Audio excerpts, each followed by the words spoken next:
Good morning, grade 10s, and welcome to my lesson 9 of Finders Keepers. I will be reading chapters 8 and 9 to you today. I'd like to please just repeat that you need to have your own copy of this book in front of you. So it's more a case of listening to my voice and following in your own book than actually following what's happening on the video. And then I'm going to read both chapters to you now, and hopefully we'll be done in 25 minutes. So listen carefully. We're meeting now with Lufuno, who's still telling the story from her point of view. So it's still first person narration. And we are seeing Mandla taking Lufuno off the taxi and going for a walk with her, that being after she promised her mother that she would go home straight after school. So we know she's going to get into trouble for this, and it's going to be her own problem. Chapter 8. Where are we going? I asked Mandla as we walk away from the school. The sun has appeared from behind the clouds and is burning down. I'm tired and I'm thirsty. Mandla is walking fast and I struggle to keep up. I shouldn't be here with him, I think. There's still time to run back and catch another taxi and get home before my mother or father. But something stops me. It's not just about getting my bracelet back now. It's about getting to know Mandla. It's about following my heart, like Dudu always did, even if it meant getting hurt. If you never try, you'll never know, she would say. I repeat the words to myself. I want to try and I want to know. With each step I feel stronger, clearer, even brave.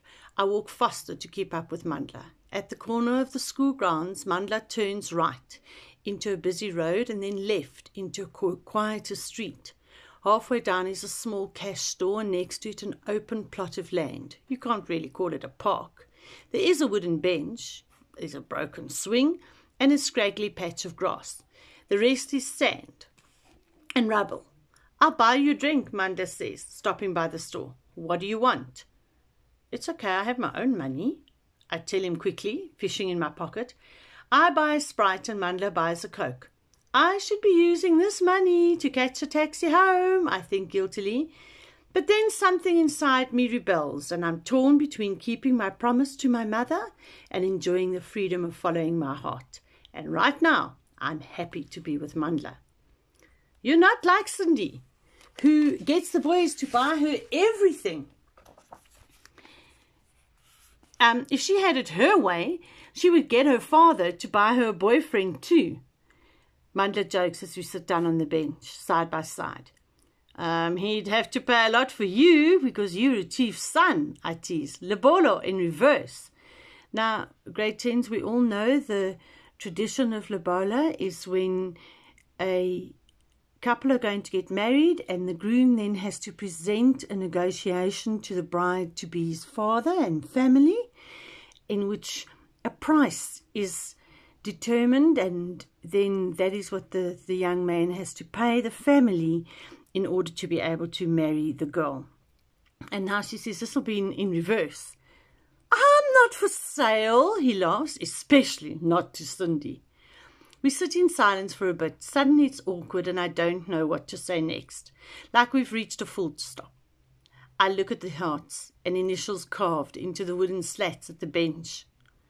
On the bench, boyfriends and girlfriends promising to love each other forever, and I wonder where they are now. When I open the Sprite, it fizzes onto my uniform. Mandla grabs the bottle as I jump up and I try to wipe the sticky cool drink off my skirt. We're laughing suddenly, and the awkwardness has passed. You're from Venda, right? Don't you have a rain queen up there who controls the weather? Oh, do you mean Mujaji? He must have Googled traditional cultures in Limpopo, I think. And I'm secretly pleased. He must have just been trying to find out more about me. Yeah, the one who has men as servants? I can tell he finds this funny and weird. My father would have a hard time there. He likes being the big chief. But seriously, doesn't Mujaji have powers over the weather? He looks hopeful now. I was thinking you could arrange for Saturday to be a clear day, you know, for the big soccer game. Drive away some clouds. Mujaji is from the Balobedu tribe, south of Venda. She even speaks a different language. I laugh. Well, that's a pity. I thought you might have similar powers. Over rain clouds. He looks at me expectantly. Will you come to the game on Saturday and bring the sun with you? Maybe. I think of my mother and father and the promise I made to come back straight after school. She knows she's in trouble, Great Thames. She knows that she's going to be gated and she can't make plans for Saturday because she knows she's going to be in trouble. I'd like you to come. I think of Cindy and how she said she would be at the game cheering him on. I think of how I ignored her and how he's now asking me to be there, and it makes me feel special. I can hear my mother's voice in my head. Boys who are too friendly want one thing from girls like you, my mother always says. Her dream is for me to graduate from university before I even look at a boy. And then, when the time is right, now notice, Great Thames, that that's in inverted commas. So that's obviously a direct quote from what her mother says. So she says, and then, when the time is right, I will meet and marry a boy that she and my father approve of. That probably means a Venda boy from her hometown. What would she say about Mandla and me sitting in the park together? So, would you like to? Mandla asks as I hesitate. What are you thinking? You look worried. I'm thinking of what my mother would say if she saw us here. Oh, the prince and the princess from two royal families. It's like Romeo and Juliet, he says dramatically, and then he laughs. Although, as I said, I'm not from a royal family, and we aren't... And then I stop. I'm embarrassed. What, we aren't sweethearts? He says, teasing me. And anyway, I add quickly, Romeo and Juliet is a tragedy. They end up dead. No, we can't have a tragedy. We'll have to think of a comedy for us. Us is all I hear. Does he think of me and him as us? Oh, but us is just a word, I remind myself. I get up. I have to get home. It's getting late. The sun has gone behind the clouds and the shadows are lengthening. I'll take you, Lefuno. I brought you here and I'll make sure you get home. Oh, chivalrous Mandla, I tease him. But I'm very relieved to be going home with him. I'm not even sure of what taxi to take. He laughs, then pulls my bracelet from his pocket. Here, he says, I've been meaning to give it to you. He's about to hand it to me, but suddenly draws his hand back, changing his mind. Can I keep it? Just for the game on Saturday, for luck, in case you don't make it. I look at him. I promise to look after it, he says. Please? Okay. He fingers the beads, feeling their smoothness like I do. It seems as if in this short time it's become as precious to him as it is to me. So, do the beads have a meaning? He asks, like white for purity. That's how it works in our culture. Who gave you the bracelet? As we walk slowly back to the taxi, reluctant for the afternoon to end, I tell him about my family home in Venda and my mother getting TB, and I tell him about Soweto, but I do not tell him about Dudu. I'm not ready to tell him everything yet. The clouds race across the sky and it's cooler now as we wait for a taxi that is going to my section of the township. As we get into a taxi and squash together on my seat, my cell phone beeps with a message from my mother and my heart sinks. Where are you? I text back quickly. I'll be back soon. I'm nervous now. And will the taxi to go faster so that I can get home sooner.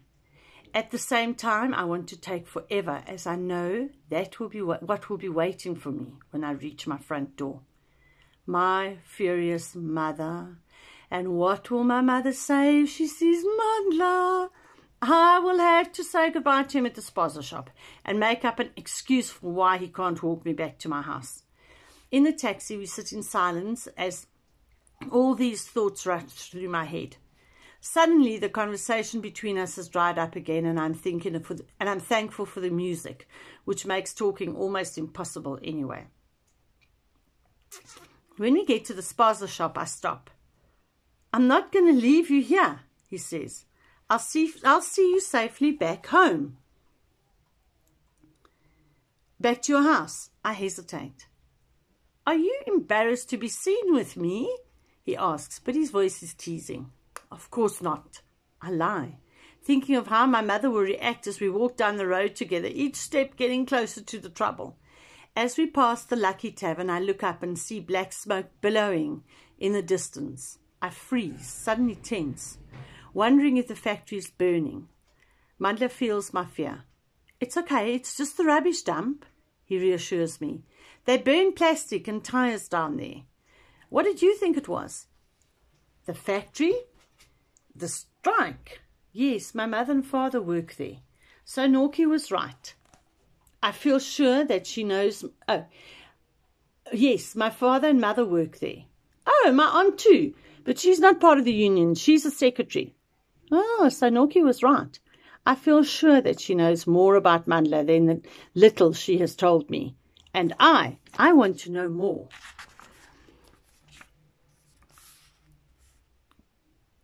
We are at the sandy driveway that leads past the Yankees' house to the backyard where we stay. If Mandla goes now, I might be able to say goodbye quickly and sneak in without anyone seeing us together. No, it's too late. The door opens just as Mandla takes my hand and leans down to kiss me goodbye. His lips light and warm against my cheek. I draw away quickly. He looks up. I see Chilitsi peeping around the door. And then my mother comes out from behind her. She glares at me. Mandla greets her, but she doesn't respond.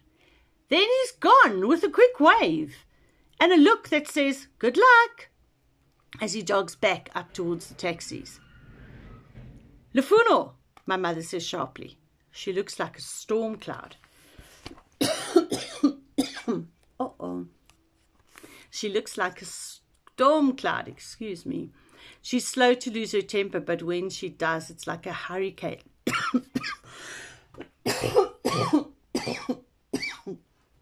Grade 10s, I'm so sorry. It's like a storm cloud when she loses her path. A hurricane leaving nothing in its path. "I'm sorry, Ma," I say as I go inside quickly. My sister looks very pleased with herself. She loves it when I'm in trouble, and she can be the good one for a change. Sorry is just not good enough. Sorry does not take away the last hour. I was beside myself with worry. How could you? I called you 3 times. My mother's voice is high with anger. It was on silent, I say, knowing that this is a weak and feeble excuse. "And who is that boy you were with?" she asks, shaking her head. "I'm disappointed, Lufuno." Her words carry the weight of 100 kali full to the brim with grain. A kali is a traditional clay pot. "She was with her boyfriend," my sister chirps. "He plays midfield in a soccer team." "Is it true? 2 days at a school and now you have a boyfriend?" My mother slices the cabbage like she's slicing me into shreds. Then she turns and spits the words out. "I forbid it," she says. "I forbid to see that you see him again." I can see she's shaking with anger. At supper we eat in silence. My father still hasn't come home, but we dare not ask my mother anything. After supper, I wash the dishes without saying a word. Then I go to bed. There's nothing I can say that will make it better right now. It's dark when I hear the door open and my father comes in. He and my mother speak in low voices. I know she's telling him about me and Mandla, and I hear words such as disobedient, disrespectful, lying. I haven't lied, and I didn't disrespect them. I just met a boy and came home late. Don't they want me to be happy and to make friends at school, girls and boys? Why should I not find happiness? And this is what I blurt out to my mother when she finally calms down enough to come and say goodnight to me. Of course I want you to be happy, but you need to respect our rules. You need to think how your actions make us feel. I was so worried. You're too young. For what, Ma? To have a boyfriend. All the girls at school have boyfriends. Some have had boyfriends since...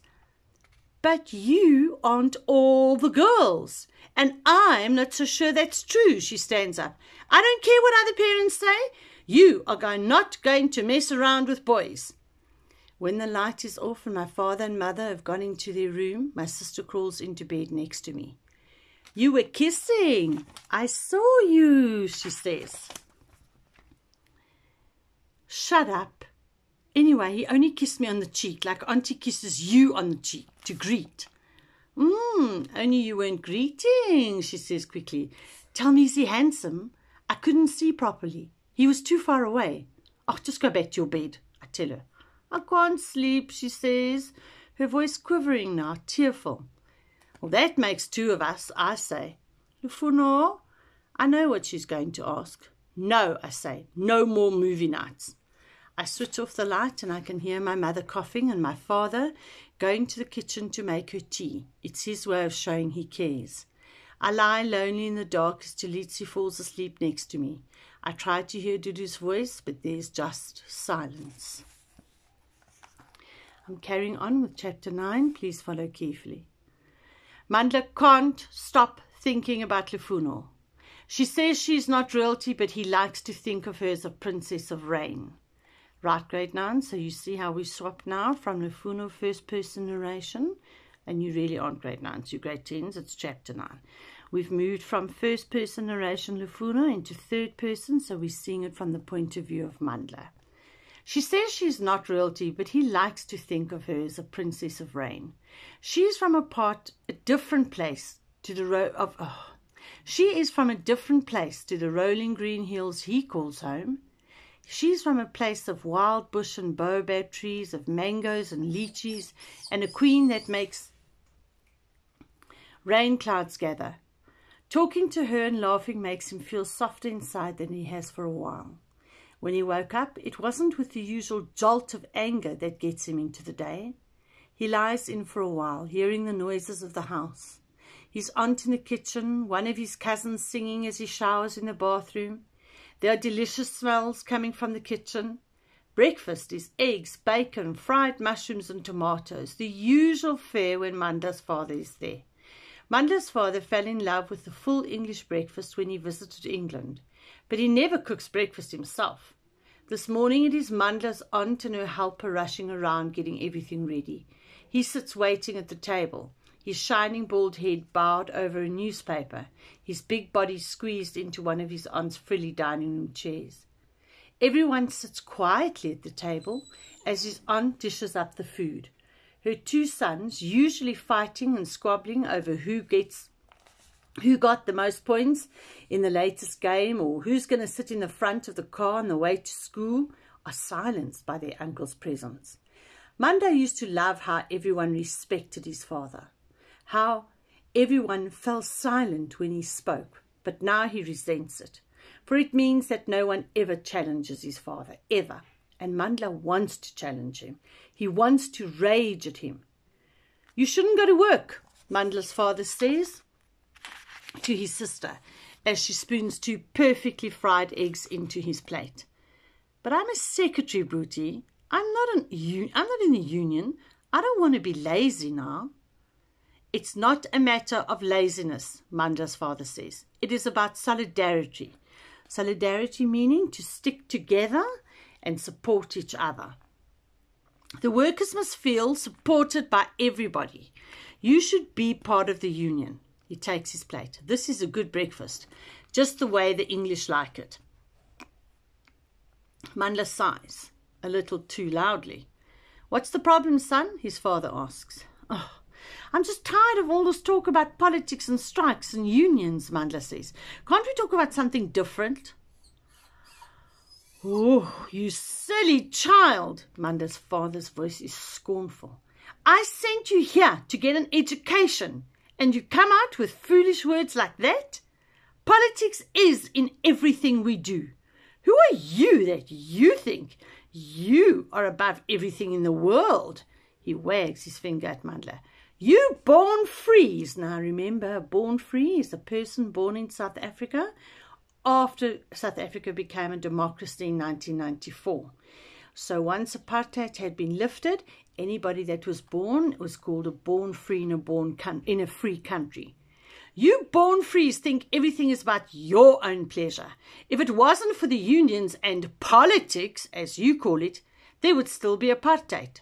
Would you want that? Mandla feels humiliated in front of his small cousins and his aunt. Would you? His father asks again. Of course not, Tata, Mandla mumbles. Of course not, his father imitates. Well then, it's time you started acting like a man, taking responsibility. Life isn't just about pleasure and fun. Mandla says nothing. He can't wait to get away to school and to be with his friends, and Lefuno, to be away from his father who thinks he's always right. And go and take off your school uniform, his father says, reading his mind. You are coming with me today. I thought you sent me here to get an education, Mandla protests. There's a hushed silence at the table. His cousins look with big eyes towards their uncle sitting at the head. He pushes his chair back, stretches out his arms above his head. But he doesn't explode. Instead, he says, yes, I did send you here for an education. And this is part of it today. Today we're going to look at solar panels at a factory near here. We need to consider how we can get power to the village. I will make sure that we understand the science behind these solar contraptions. That is the best kind of education of all, getting theoretical information to solve practical problems. He stands up. And the more you know, the better you will be able to take my place when the time comes. Don't forget that, boy. You know where you belong. Mandla is tired of being told about his future. He does not want to think about being chief. He's tired of feeling like he has no control over his life. But he knows he cannot argue. With a heavy heart, he goes to his room to change. So we are told now that Mandla won't be going to school today because he'll be going with his father to find out more about solar panels that will be able to give power to the people in the village. All right, grade 10, that then brings us to the end of chapter 8 and 9. I'll finish chapter 10 in the next lesson. I think there's a problem with chapter 8's questions that I've sent you. I just need to check it. If the questions are wrong, then don't do them. You'll soon pick up what the problem is if you've done the other chapters. So don't panic about it. I do know about it. But we will finish reading chapter 10 in the next lesson, and then I'll give you the rest of the instructions. Have a marvelous day. Keep working hard. I don't know when we'll meet again, but I know we'll meet again some sunny day. Thank you, grade 10s.